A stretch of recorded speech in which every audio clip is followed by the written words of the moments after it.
My name is Trey Collins. What's your name? Jesse Slaughter. So, what brought you out here to this church here, Alexander Temple, to have this discussion? What brought you out here? So what brought me out was my pastor, Nate Swanson, had given me a call, and he had advised me that this was going on, and I said, and I hadn't known anything about it, so he put me in touch with Pastor Lewis, who invited me to this event for a panel to discuss the racial tensions over the murder of George Floyd. So, what was your overall impression of the discussion that was had by the panel and the questions that were asked by the audience? So first, to my overall impression of the panel, I thought it was very productive. I thought it was very good.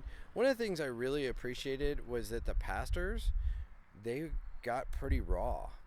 They spoke from the heart. I think they were very vulnerable at times and really real.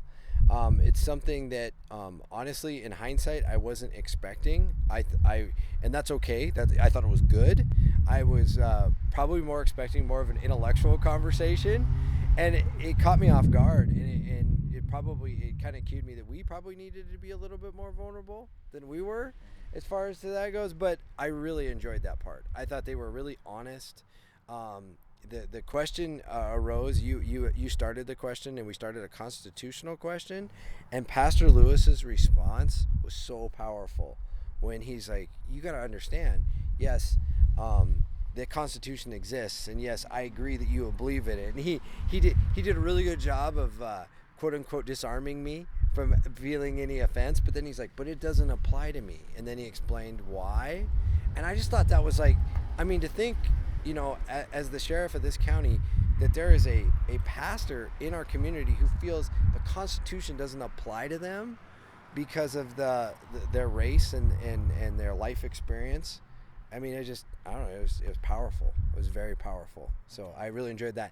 The questions from the audience were pretty good. I wish they would have given probably less questions during the panel and allowed the audience to ask more questions, because sometimes there's some more raw questions.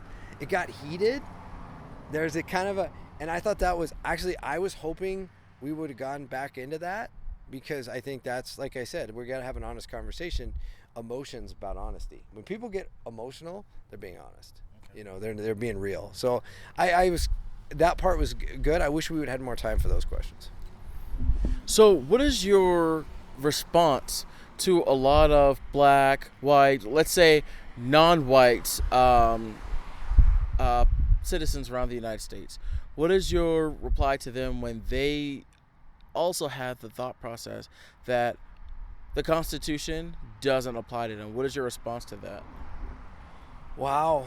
I maybe call me naive, but I guess until tonight I didn't really understand it in that context. I mean, I've always heard of people of color or different minorities saying that they don't feel that they're treated the same. But that constitutional context tonight really gave it like an heart, or like concrete example. When you live in a country that has a founding document that is the basis for everything that is a country, and then we're 240 plus years down the road, and there's people we haven't reached with that. That's powerful. I mean, that's super powerful. Okay.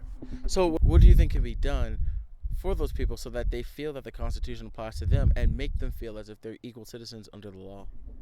Well, I think first of all, I have to set that example. One of the things that I talked to Pastor Lewis about, and one of the things I kind of excited about doing, is maybe reaching out to different minority groups or people of color, and talking to them about the Constitution and talking about law enforcement, because it's a two-way street. The Constitution, believe it or not, is not to oppress people. That's not what it's intended for. It's actually to free you from oppression of the government.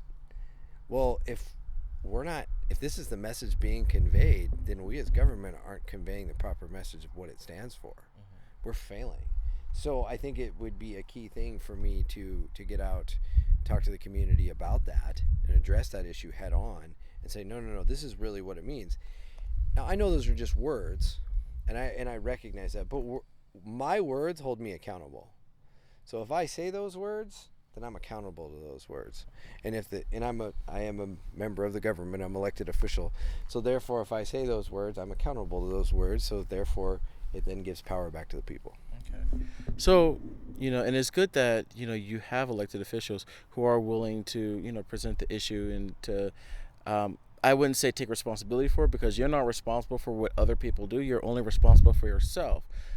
With that being the case, what things are you going to do, or what things do you plan to do to get out there for the community so that they feel that you are speaking for them, and to dispel the belief that they may have that you only speak, not you specifically as a human being, but by your office, the perception that you only speak for a certain sect of the Cascade County population?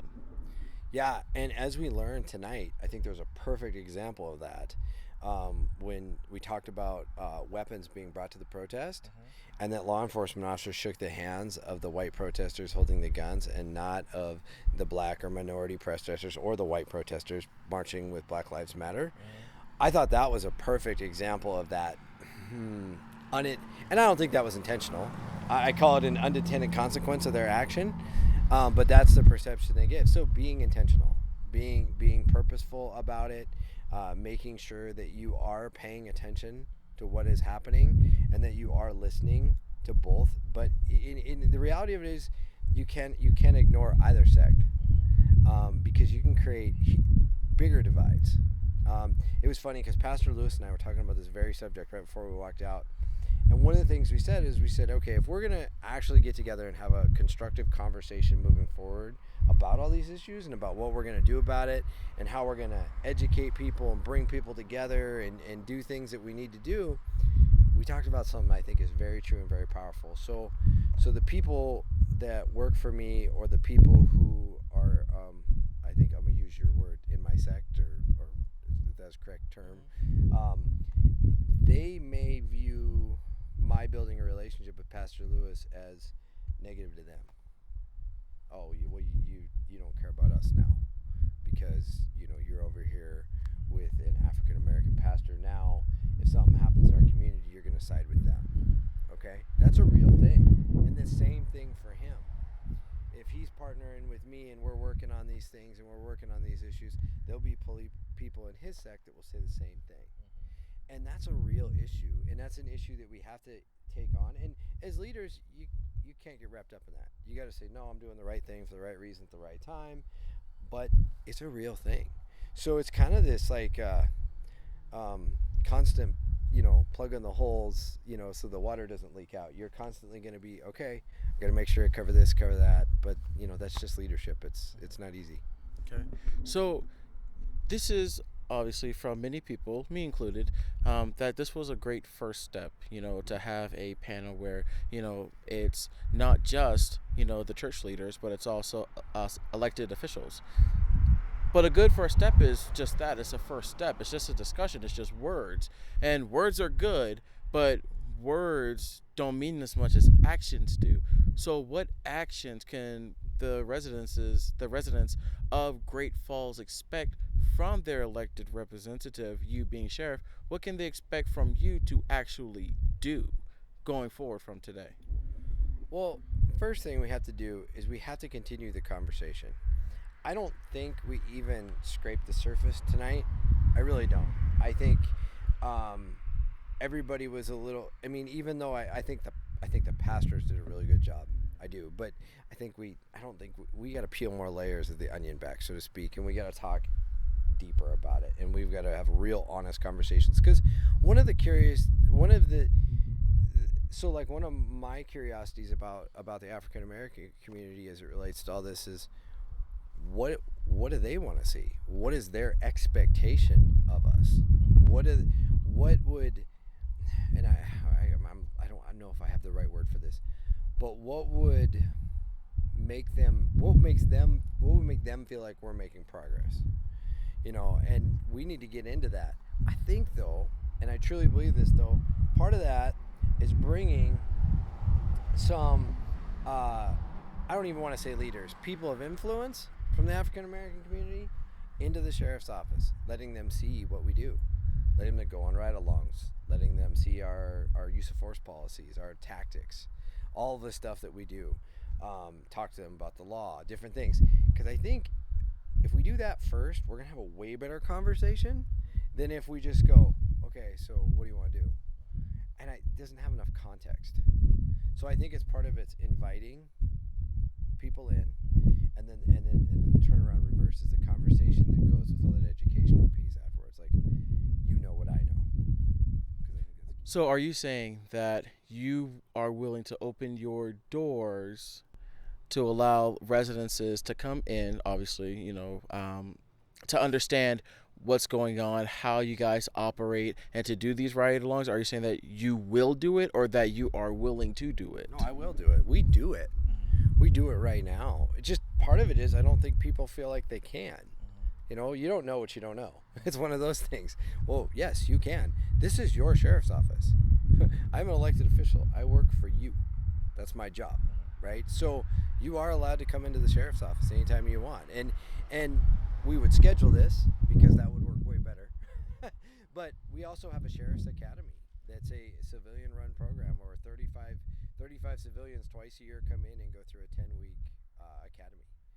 And they see everything. They go on ride-alongs. They can deploy a taser. There's firearms. They can get shot with a taser if they want. I mean, it's whatever you want to see or do.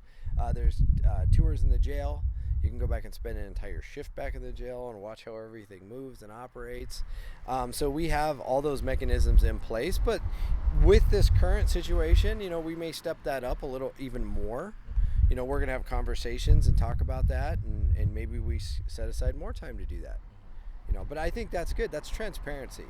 That's what people want to see. Is like, what is my sheriff's office doing for me? What I think that's important. So where do people go, or how can people go about getting more information on doing these ride-alongs, on doing these overnight shift stays at the jail and doing tours of the jail? How do they get in touch with a point of contact for that? I'm sorry, I cut you off. No, it's okay. Okay. That was it. So, a couple things. A simple ride-along, that's something that can be done with a phone call and scheduled. Simply, I'll leave you my information when we're done. It's a simple pick up a phone. Hey, I want to go on a ride-along and check it out.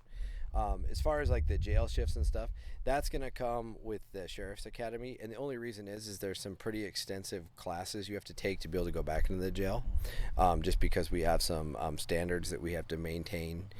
It's called the Prison Rape Elimination Act, and there's some like mandatory reporting laws you have to know about before you go back there. And so that's the purpose behind that. So, but short of that, it's kind of an open, it's an open door policy as far as that goes. Just, give me a call and we can schedule a ride along or something like that. But, I make time for people all the time. People call me, hey, this certain XYZ group wants a jail tour or wants to schedule a ride along. We do that type of thing for the public all the time. Okay. So almost done. So my question is, have you witnessed or heard of there being racial incidences with any of your police officers as you've been sheriff? Okay, so I have sheriff's deputies. Sorry, just minor thing. Of racial stuff since I've been sheriff, no, I have not. Now, have I seen inappropriate law enforcement conduct in my 20 years of law enforcement? I have. Not a lot of racial-driven stuff, but I think that also has to do with the fact that we live in Great Falls, and it's very much white. You know what I mean? It is what it is.